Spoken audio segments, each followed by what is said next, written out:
नमस्कार, स्वागत है आपका स्पॉटलाइट में। मैं हूं आपके साथ पारुल। कट्टरपंथी इस्लामिक विचारधारा पर पूरी दुनिया को विचार करना चाहिए। कट्टरपंथी इस्लाम भारत की शांति सुरक्षा के लिए बड़ा खतरा है। पहले पहलवान लड़ते थे, सेनाएं लड़ती थीं, आज लड़ाई के मैदान बदल गए हैं। आज पीएफआई जैसे संगठन देश को अस्थिर करने के प्रयास कर रहे हैं, ये कहना है बीजेपी प्रदेश अध्यक्ष वीडी शर्मा का। मौका था बीजेपी साइबर योद्धाओं से संवाद का। वीडी शर्मा ने साइबर कार्यकर्ताओं से अपील की कि हमारी संस्कृति धर्म पर जो कट्टरपंथी हमला बोले उनका डटकर मुकाबला करने के लिए तैयार रहें। ये सोशल युद्ध है, सोशल मीडिया पर ही करारा जवाब दें। कट्टरपंथी इस्लाम का राजनीतिक उदय और भारतीय सुरक्षा के लिए चुनौतियां, ये विषय थे संवाद के। तो साइबर योद्धाओं के जरिए एक बार फिर बीजेपी मैदान में है, लेकिन एक बड़ी पूरी टीम होने के बाद भी दोबारा साइबर योद्धाओं की फौज तैयार करना बीजेपी ने ये क्यों किया? क्या बीजेपी के साइबर योद्धा कमजोर हो गए हैं? क्या कट्टरपंथी इस्लाम का राजनीतिक उदय जैसे विषयों पर चर्चा एक खास एजेंडा या दिखाना कुछ और है, करना कुछ और है? तो आज स्पॉटलाइट में होगी बात बीजेपी के नए योद्धा। आप ये रिपोर्ट देखिए।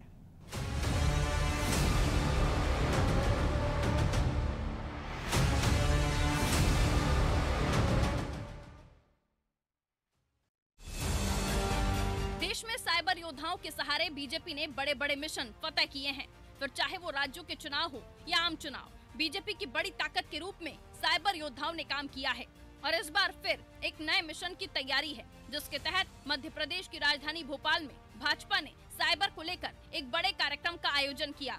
इस कार्यक्रम में आईटी से जुड़े कार्यकर्ताओं के साथ ही प्रदेश प्रभारी मुरलीधर राव और बीजेपी प्रदेश अध्यक्ष वीडी शर्मा ने संवाद किया।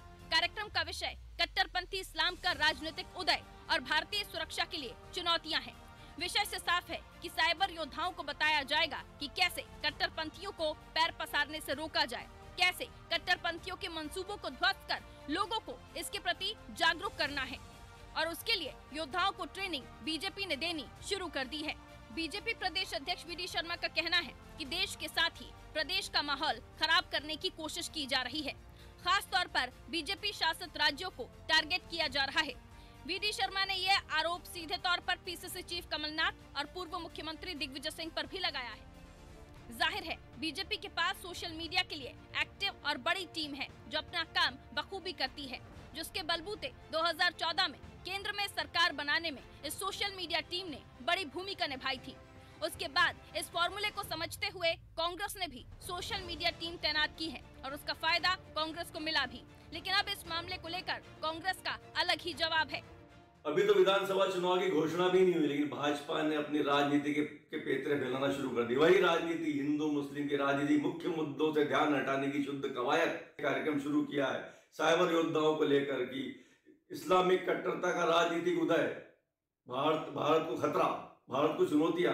अरे भारत को चुनौतियां इस्लाम से या इनसे नहीं है, भारत को चुनौतियां है बेरोजगारी से, महंगाई से, गिरती अर्थव्यवस्था से, बिकती स्वायत्त संस्थाओं से, कोरोना की तीसरी लहर से।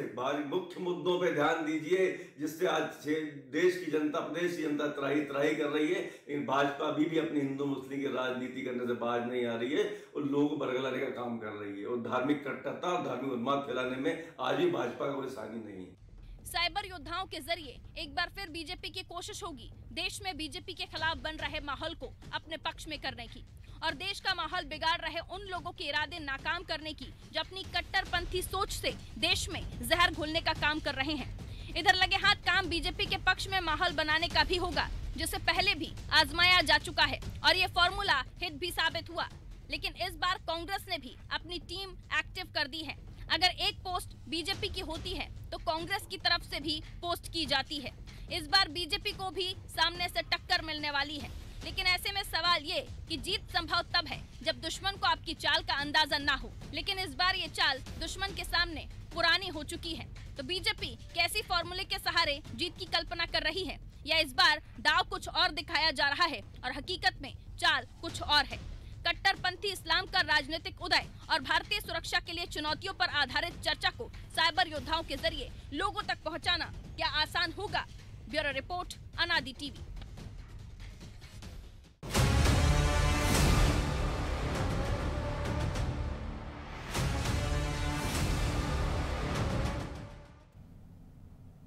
तो चलिए बगैर समय गवाए स्पॉटलाइट में हाईलाइट आज वो कौन से पॉइंट्स होंगे हम आपके सामने रख देते हैं। बीजेपी को साइबर योद्धाओं की जरूरत क्यों पड़ रही है दोबारा? इतनी बड़ी टीम पहले से है, कुछ और लोगों को भी जोड़ा जा रहा है, एक बड़ी टीम तैयार की जा रही है। सोशल मीडिया पर कांग्रेस आगे, बीजेपी योद्धा क्यों पीछे? कांग्रेस के फॉलोवर्स देखिए तो उनके पेज पर आंकड़े ज्यादा हैं और जो योद्धा हैं क्या वो पीछे चल रहे? संस्कृति दुष्प्रचार रोकने क्या कुछ और है मकसद?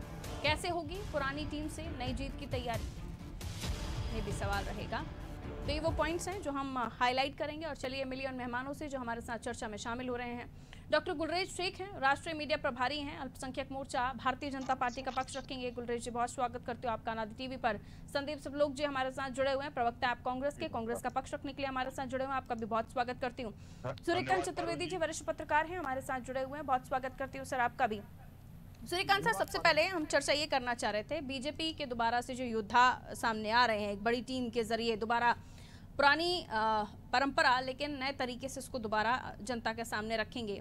और जो इस्लामिक कट्टरपंथ वाली बात कही गई है उस पर संवाद होना, काफ़ी सारी चीज़ें हैं जो सामने आई हैं जिसमें योद्धाओं का, साइबर योद्धाओं का दोबारा से एक्टिवेट होना, इस्लामिक कट्टरपंथ जैसी बातें करना। और ये भी कहा जा रहा है कि जो माहौल बन रहा है जनता के बीच में, क्योंकि हम सबको याद है कि 2014 में किस तरह से सोशल मीडिया में एक्टिव हुई थी। मैं आपसे यही समझना चाहूँगी कि दोबारा इस पैटर्न को अपनाना कैसे देखते हैं?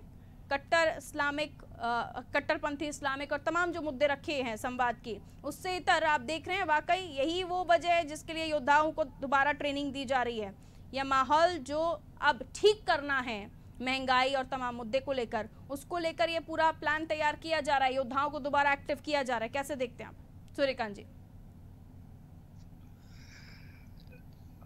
देखिए, आज तकनीक का युग है और सोशल मीडिया के माध्यम से सारे लोग अपनी बात जल्दी से जल्दी हर जगह पहुंचा सकते हैं। और यही वजह है कि राजनीतिक दल, किसी भी, कोई भी दल हो राजनीतिक, सबका पूरा का पूरा फोकस सोशल मीडिया पर बना हुआ है।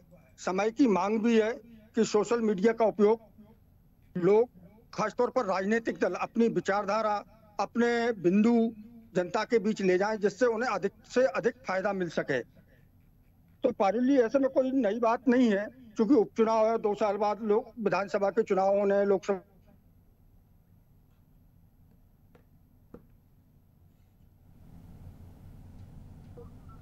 चलिए, लगता है कि आपकी आवाज नहीं आ रही है सूर्यकांत जी, मैं लौटूंगी आपके पास। गुलरेज शेख जी के पास चले जाते हैं। गुलरेज शेख जी, दोबारा योद्धाओं को तैयार करना, एक्टिव करना और फिर उसी फॉर्मूले पर नई जीत की तैयारी करना, क्या हम समझें क्या वाकई योद्धाओं को दोबारा एक्टिवेट कर रहे हैं या योद्धाओं की कमी हो गई? और सोशल मीडिया के फॉलोवर्स की बात करें तो यही बताया जाता है सर कि आपके योद्धा पीछे रह गए शायद। देखिए पारुल, जहाँ तक हमारी पार्टी का विषय है चरे व्यति का मंत्र हम हमेशा उच्चारित करते हैं और उस पर कार्य करते रहते हैं। तो हर दिन एक नई चुनौती लेकर आता है और संगठन उस चुनौती से निपटने के लिए हर दिन अपना काम करता है और एक वेल ऑयल्ड मशीनरी की तरह हमारा संगठन आगे बढ़ता जाता है। अब जहाँ तक सोशल मीडिया का विषय है, उस पर तवज्जो देने का विषय है। देखिए, आज के समय चाहे अपराध हो, चाहे आतंकवाद हो या दूसरी भ्रांतियां फैलाना समाज में, सामाजिक द्वेष पैदा करना, ये सब चीजें सोशल मीडिया के माध्यम से होती हैं। और जो देशद्रोही एलिमेंट्स होते हैं बड़ी खूबसूरती से उसका प्रयोग करते हैं और देश में आतंक फैलाते हैं, दंगा कराते हैं, चोरी करते हैं, महिलाओं के साथ ज्यादती भी करते हैं। तो भारतीय जनता पार्टी एक राष्ट्रवादी दल है और हमारा कैडर एक राष्ट्रवादी कैडर है, इसलिए हम अपने कैडर को तैयार रखते हैं कि इन सब चुनौतियों का सामना लगातार किस प्रकार से किया जाए। वो उसी की कड़ी में आज भी यह बात हुई। और इससे आप ये भी मत भूलिए कि इंटरनेशनल जो अफेयर्स होते हैं हमारे देश के पास, जैसे अभी अफगानिस्तान में हुए हैं, उसका भी कहीं ना कहीं प्रभाव पड़ता है। तो सरकारें, वो पार्टियां उस पर विचार करती हैं और करना भी चाहिए। जहां तक आपने कहा कि ये सोशल मीडिया में हमसे आगे हैं कांग्रेस ही, तो मैं आपको थोड़ा सा बताना चाहूंगा कि कांग्रेस पार्टी के जो ट्विटर हैंडल और फेसबुक के पेजेस है, जितने हिंदुस्तान में लोकप्रिय हैं उतने ही, या हो सकता है उससे ज्यादा, पड़ोस के देश में भी लोकप्रिय हैं, हमारा नहीं है। ठीक है, संदीप सगलुक जी क्या कहना चाहेंगे, क्योंकि जब हमने देखा कि 2014 में और किस तरह से सोशल मीडिया टीम के जरिए भारतीय जनता पार्टी ने एक माहौल बनाने की कोशिश की थी और हर हाथ में मोबाइल, हर हाथ में एक अलग नारा भारतीय जनता पार्टी का, और अब जब कांग्रेस ने भी इस फॉर्मूले का अपना लिया है तो क्या कहेंगे, फॉलोवर्स बढ़ रहे हैं, घट रहे हैं, ये बात तो अलग है, लेकिन इस नीति को, इस फॉर्मूले को तो आप लोग भी मानते हैं कि सोशल मीडिया के जरिए जनता के जहन में वो बात बैठानी बहुत आसान है जो आप लोग चाहते हैं। निश्चित रूप से पारुल जी, आज का समय सोशल मीडिया का समय है। लोग अखबार और टीवी के साथ उतने अधिक नहीं जुड़े हैं जितने सोशल मीडिया के माध्यम से, मोबाइल के माध्यम से।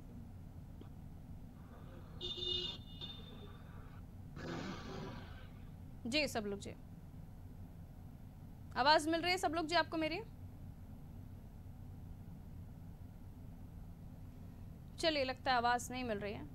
सूर्यकांत जी के पास चले जाते हैं। सूर्यकांत जी, मसला ये है कि आप जब ये इसको कह रहे हैं कि सांस्कृतिक दुष्प्रचार कर रहे हैं जो लोग, उन्हें हम रोकेंगे, विधि शर्मा साहब का जो बयान कि ऐसे जो लोग तमाम चीज़ें कर रहे हैं उन पर आपको सोशल मीडिया के ज़रिए ही उन पर वार करना है, तैयार रहना है, ये तमाम चीज़ें जो मैसेज देने की कोशिश की जा रही हैं, हाल ही में जो घटनाएं हुई हैं, चाहे चूड़ी वाली घटना ले लीजिए, पीएफआई को लेकर आज गृहमंत्री जी का बयान ले लीजिए, ये तमाम चीज़ें आप ऐसे ही देख रहे हैं या योद्धाओं को वाकई एक फॉर्मूले के तहत लगाया जाएगा कि ये लिस्ट है, इसी पर काम करना है?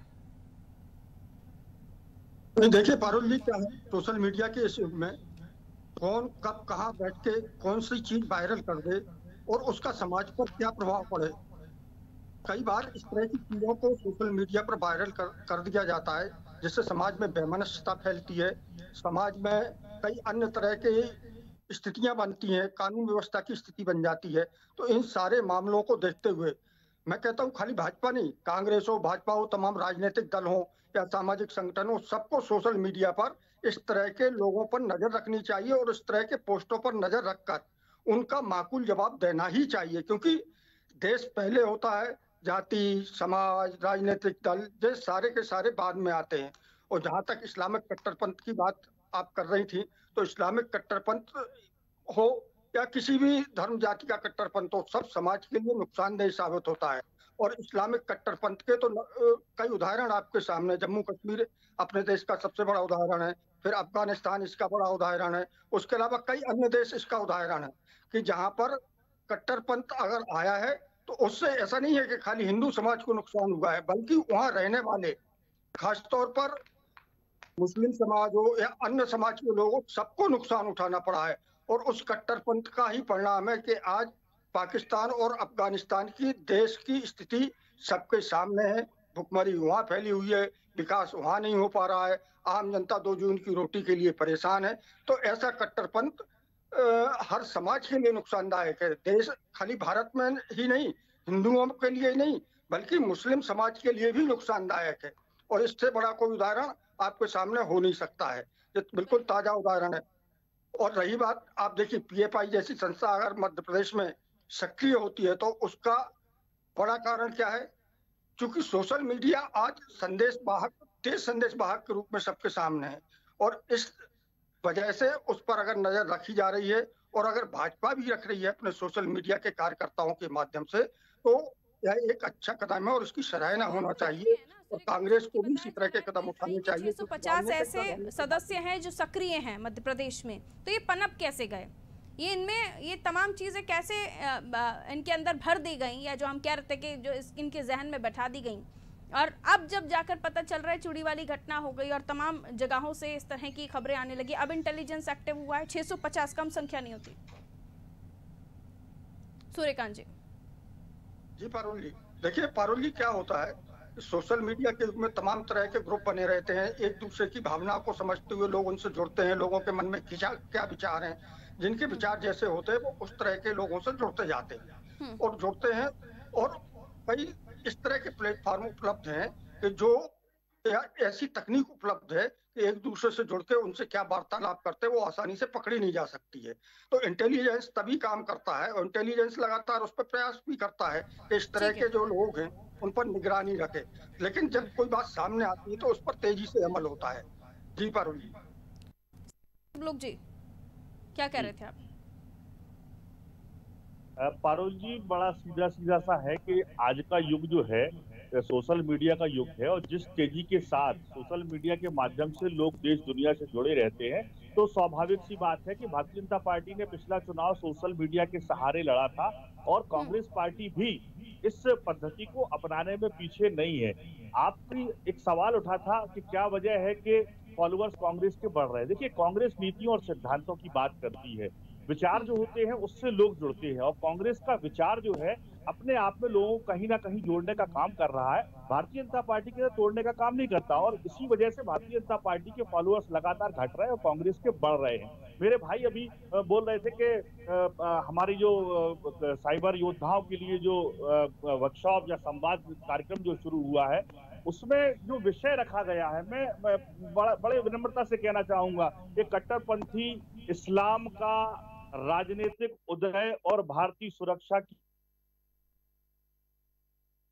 लोग जी, आपके यहाँ से नेटवर्क इशू है, आप नेटवर्क एरिया में थोड़ा सा आइए प्लीज। मैं आगे बढ़ रही हूँ, वापस मैं गुलरेज शेख साहब के पास जा रही हूँ। गुलरेज साहब, सवाल ये है कि क्यों आखिर जरूरत पड़ने लगी कि इन तमाम चीजों पर चर्चा कराई जाए, माहौल को देखते हुए या वाकई कोई एजेंडा है स्पेशल? शेख साहब, कुछ भी नहीं है, एजेंडा कुछ भी नहीं है।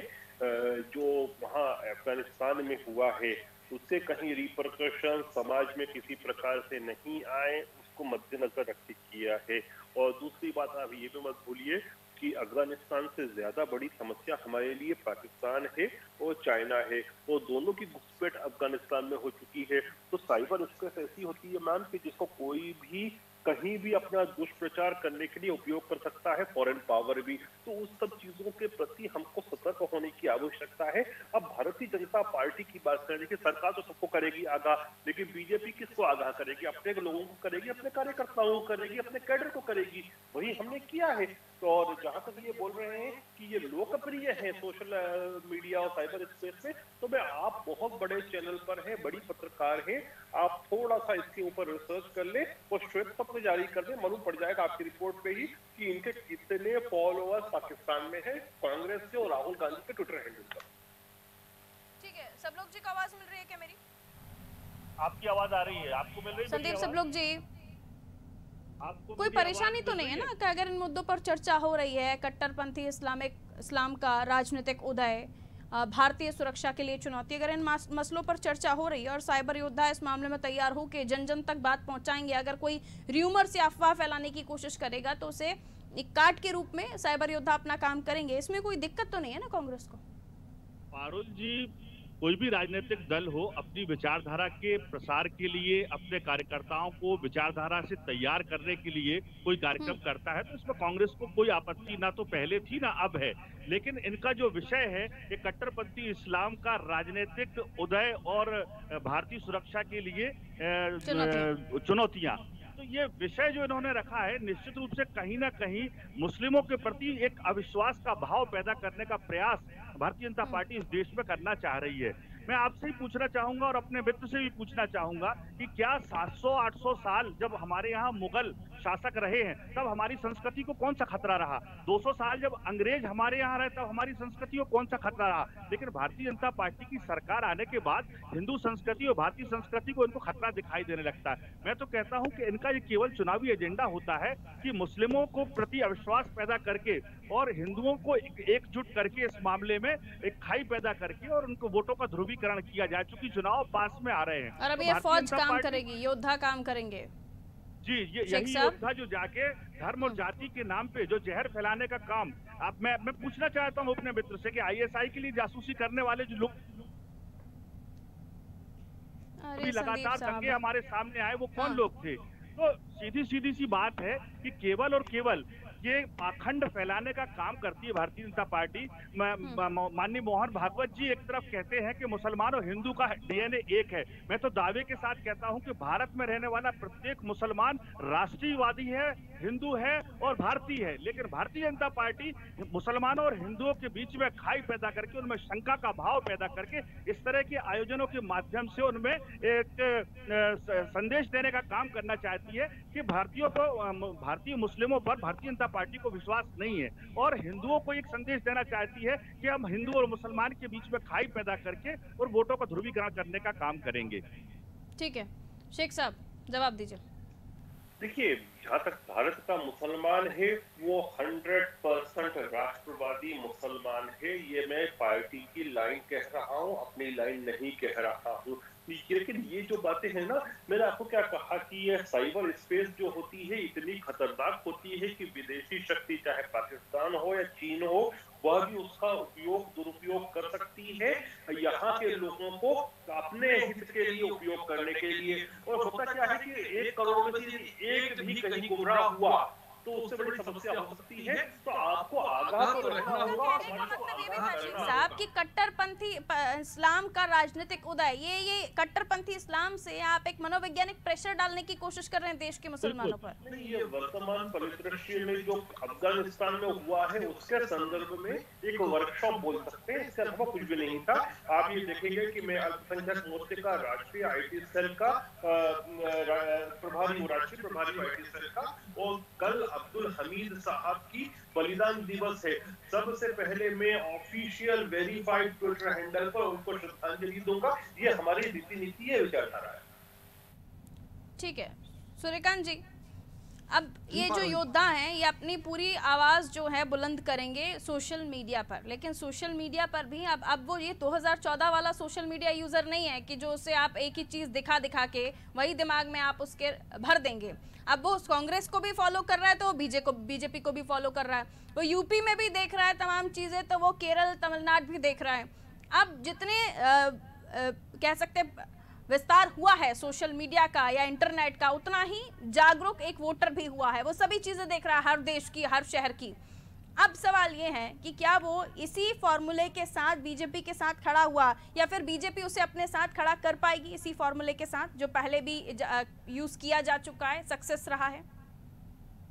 देखिए पारुल जी, हर राजनीतिक दल को अधिकार है कि वो अपनी बात आम मतदाता तक पहुंचाए, लोगों को अपने साथ जोड़े। सोशल मीडिया के उसमें कांग्रेस भी अपनी बात रखती है, अपना एजेंडा रखती है, भाजपा भी अपना रख रही है, और मतदाता जानता है, जागरूक है कि उसे किसके साथ जाना है, उसे किस विचार के साथ शामिल होना है। तो इसमें कोई बड़ी बात नहीं है, लेकिन हर राजनीतिक दल को अपने कार्यकर्ताओं को समय समय पर प्रशिक्षित करना चाहिए। भाजपा अगर कर रही है तो अच्छी बात है, कांग्रेस भी करे तो भी अच्छी बात है और करना ही चाहिए। लेकिन जिस इस्लामिक कट्टरपंथ की आप बात कर रही हैं, इस्लामिक कट्टरपंथ की बात बिल्कुल सही है। आज के समय में जहाँ जहाँ भी इस तरह की कट्टरपंथ देखने को मिली है, वहाँ की स्थिति आपके सामने है। जरूरी नहीं है कि हर मुस्लिम ही कट्टरपंथी होगा, बिल्कुल नहीं होगा। भारत में रहने वाले 90 या 99% मुसलमान राष्ट्रवादी हैं, और उनमें आप देखिए भारत के जो राष्ट्रपति बने हैं अब्दुल कलाम साहब, उनकी जो इज्जत है, उन्हें जो पद और प्रतिष्ठा मिली है, उसके लोग आज कस्में खाते हैं, लोग उदाहरण देते हैं। तो ऐसा नहीं है। लेकिन अगर जो कट्टरपंथी हैं और सोशल मीडिया का दुरुपयोग करते हैं, समाज में बेमनस्यता फैलाने का काम करते हैं, समाज को तोड़ने का काम करते हैं, ऐसे तत्वों पर सबको नजर रखनी चाहिए। कांग्रेस हो, भाजपा हो, सपा हो, और राजनीतिक दल छोड़ दिया जाए तो सामाजिक, ये तो अच्छी बात है कि नजर रखनी चाहिए, और बीजेपी ने बता भी दिया कि हम इस लाइन पर आगे काम करने वाले हैं, हम अपने योद्धाओं को इस तरह से लगाने वाले हैं। लेकिन क्या जो माहौल बीजेपी के खिलाफ बन रहा है, कई ऐसे वोटर्स हैं, महंगाई को लेकर प्रदर्शन हो रहे हैं, गैस को लेकर प्रदर्शन हो रहे हैं, पेट्रोल डीजल को लेकर जनता सड़क पर है, तो कहीं उनको समझाने के लिए या फिर एक अलग से एजेंडा चलाने के लिए तो ये सम्मेलन या फिर ये संवाद या आयोजन तो नहीं किया गया था सर? इसे आप कैसे देखते हैं सूर्यकांत सर? ऐसा है पारुल जी, भाजपा हो, मैंने वही कहा ना, हर राजनीतिक दल है, उसके लेकर उसकी कार्यप्रणाली को लेकर जो भी विरोध होता है, लोगों में आक्रोश होता है, अगर उसको लेके दबाने के लिए या उसको भुलाने के लिए कोई कदम उठाए जाते हैं तो ये उनकी अपनी राजनीतिक रणनीति होती है। यह बात सत्य है कि इस समय आम लोग महंगाई से परेशान हैं। गैस के दाम बढ़ रहे हैं, पेट्रोल के दाम बढ़ रहे हैं, खाद्य पदार्थों के दाम बढ़ रहे हैं, इस बात से कोई इनकार नहीं कर सकता है। और हमें लगता है भाजपा इस पर सोच रही होगी, क्योंकि उन्हें चुनाव में जाना है। अगर महंगाई इस तरह बढ़ती रहेगी, लोग में आक्रोश फैलता रहेगा तो उन्हें नुकसान होगा, और 2018 इसका सामने आपका उदाहरण है। तो हो सकता है कि उनकी अपनी रणनीति हो इस बारे में दोबारा से। लेकिन राष्ट्रवाद, देश हित में, देशभक्त, ये फॉर्मूला लेकर अगर बीजेपी जाती है जनता के बीच में, जो पहले से महंगाई और पेट्रोल डीजल को लेकर त्राही त्राही कर रही है, तो क्या चल जाएगा क्या सर? क्योंकि ये तो दोबारा आप कट्टरपंथी चीजों को लेकर जा रहे हैं, इससे क्या जनता पक्ष में बात करने लगेगी? देखिए, भाजपा का अपना एजेंडा है। भाजपा हिंदुत्व की राय पकड़े हुए राष्ट्रवाद के मामले पर जब से भाजपा का उदय हुआ तब से उसका एजेंडा यही है, और अगर उस एजेंडे पे आगे बढ़ रही है तो यह तो एक राजनीतिक दल के तौर पर उसके लिए बहुत अच्छी बात है, क्योंकि राजनीतिक दलों के लोगों में समय के साथ वो अपना एजेंडा बदलते रहते हैं। जी पारुल, अपना एजेंडा नहीं बदल रही है सब लोग साहब, बीजेपी, लेकिन वो अपनी लाइन पर चल रहे हैं। आप लोगों की लाइन डगमगाती रहती है, कभी आप जनेऊ पहन लेते हैं, कभी आप राम भक्त हो जाते हैं, कभी हनुमान भक्त हो जाते हैं। तो अभी लाइन आपकी वही चलेगी, महंगाई और पेट्रोल डीजल की। धीरे धीरे जाकर आप पोस्टर लगना शुरू हो जाएंगे कांग्रेस कार्यालय के बाहर। पारुल, इनकी दुखती रगों पर क्यों हाथ रख रहे हो? मैं सब लोग जी से बात कर लूं, पहले छोटा आंसर लूंगी मैं दोनों का। सब लोग जी अपनी बात रख लीजिए। मत इनकी दुखती रगों पे हाथ रखो, वरना आपको बीजेपी का इनसे पूछ लीजिए, इनको ही समय दे दीजिए समझ पूरा। नहीं आएगा आप लोगों के जवाब। कांग्रेस से पहले मैं जवाब ले लेती हूं, क्योंकि सवाल मेरा उन्हीं से था। बोलिए पारुल जी, गुलरेज जी को पूरा समय दे दीजिए पहले आप उनको। आप बोलिए समय सर, की आपसे ज्यादा सवाल जरूरत था है। मेरा, आपकी लाइन तो नहीं भटकेगी? देखिए पारुल जी, बड़ी सीधी सीधी बात अभी सूर्यकांत त्रिपाठी जी ने कही, सूर्यकांत चतुर्वेदी जी ने कही है कि जिस तरह से प्रदेश में और देश में महंगाई, बेरोजगारी और अन्य समस्याएं सामने आ रही है, इन समस्याओं से मुंह मोड़ने के लिए भारतीय जनता पार्टी अपना पुराना एजेंडा धर्मांधता, धर्म के नाम पे अपना पुराना एजेंडा लेकर चल रहे हैं, लेकिन आपके समय समय पर आप लोग थोड़ा सा राइट थोड़ा सा लेफ्ट हो जाते हैं ना सर। इस बार तो नहीं होंगे, इस बार जनता के मुद्दों पर ही लड़ेंगे। कांग्रेस पार्टी जनता की पार्टी है, जनता के मुद्दों पे लड़ती आई है। भारतीय धर्म और संस्कृति देख आप लोग फिर बहने लगते हैं ना सर, दिक्कत ही हो जाती है और फिर। भारतीय धर्म और संस्कृति के आधार पर ही कांग्रेस पार्टी चुनाव लड़ती है। ये धर्मांधता फैलाने का काम या हिंदू मुसलमान को बांटने का काम भारतीय जनता पार्टी का काम है, कांग्रेस पार्टी का काम नहीं है। पाखंडी लोग हैं और जनता का ध्यान महंगाई से, बेरोजगारी से हटाने। हो गया सर, हो गया गुलरेज साहब। एक तरफ दूसरी तरफ इससे पहले जिस चैनल पर था मैं इजाजत नहीं दे रहा मुझे, गुलरेज जी से बात कर लेने दीजिए। 30 सेकंड गुलरेज जी आपके पास। इसके आपके पहले मैं जिस प्रदेश के चैनल पर था और इसी विषय पर था, इसी टॉपिक पर था, तो उन्होंने ये कहा कि जो बीजेपी कर रही है वो गलत नहीं कर रही है, और सलूजा जी जो इनके मीडिया कोऑर्डिनेटर हैं, वो उनकी राय हो सकती है जो उन्होंने स्टेटमेंट दिया, मैं उसको नहीं मानता। तो इनसे पूछ लीजिए, इनका ऑफिशियल प्रवक्ता कुछ कह रहा है, ये कुछ और कुछ कह रहे हैं, इनका मीडिया प्रभारी कुछ और कह रहा है, वो तो सहमत थे हमारी बात से। गुलरेज जी, आप तो केवल इतना बता दीजिए कि जिस तरह से ये कट्टर मुस्लिम बात को लेके आपका कार्यक्रम हो रहा है, तो क्या लेकिन अगर महंगाई या जनता के मुद्दों को लेकर कांग्रेस मैदान में जाती है, आप लोगों के सामने सवाल रखती है, गुलरेज साहब मेरा सवाल सुनिएगा, तो क्या जनता को राहत देने के लिए कदम आगे बढ़ाएंगे? वो आक्रोश देखकर, वो गुस्सा देखकर थोड़ा आप लोग भी चेंज होंगे क्या? हम तो जनता के लिए, जनता के द्वारा हैं और हमेशा रहेंगे। जो कुछ भी है तेरा तुझको अर्पण, क्या लागे मेरा रे, ये तो भारत माता का सब कुछ ना सवाल। ये तो ठीक है, योद्धा बनाना, कट्टरपंथी इस्लाम सोच वालों को थोड़ा साइड कर देना, आपके योद्धा काम कर लेंगे, बहुत अच्छी बात है, सब तारीफ भी कर रहे हैं उसकी, लेकिन जनता को राहत देंगे क्या? ये जनता के मुद्दों को लेकर इस बार आने वाले हैं चुनाव।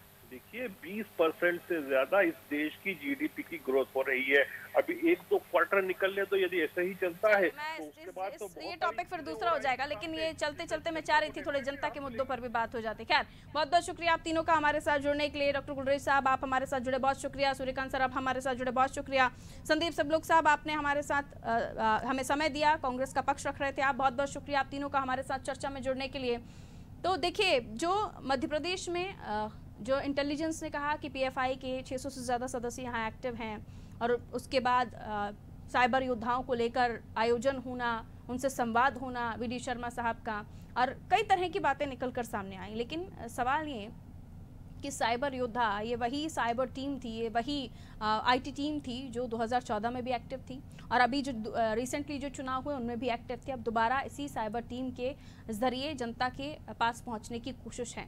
कई बार जनता के माइंड को समझने के लिए या जनता को समझाने के लिए सोशल मीडिया का उपयोग बहुत बेहतर साबित होता है और ये हमने इन चुनाव में देखा भी है। लेकिन कांग्रेस को भी ये समझ में आ गया है, तो फार्मूला दोनों के पास एक ही है। अब दोनों आगे लड़ेंगे कैसे, और अगर इसी फार्मूले के साथ बीजेपी जा रही है तो पुराने फार्मूले के साथ नई जीत कैसे तय होगी। और अगर सिर्फ ये बताना है कि हम योद्धाओं के सहारे हैं और करना कुछ और है, तो बीजेपी की खासियत हो सकती है, क्योंकि उनकी स्ट्रैटेजी वो बताते कुछ और है और होता कुछ और है। शायद यही वजह है कि भारतीय जनता पार्टी की जीत को कांग्रेस टक्कर नहीं दे पा रही है। और ऐसे में एनालिसिस करना कांग्रेस के लिए भी जरूरी हो जाता है कि आगे आने वाले समय में वो किस तरह की रणनीति पर काम करेंगे। ऐसा ना हो कि उनकी रणनीति चलते चलते फिर बीजेपी को देखकर थोड़ा बदलने लगे। ये थोड़ा हमने इस इलेक्शन टाइम में भी देखा है। फिलहाल मुझे दीजिए इजाजत, और खबरों के लिए आप देखते रहिए अनादि टीवी। रखिए अपना ख्याल। नमस्कार।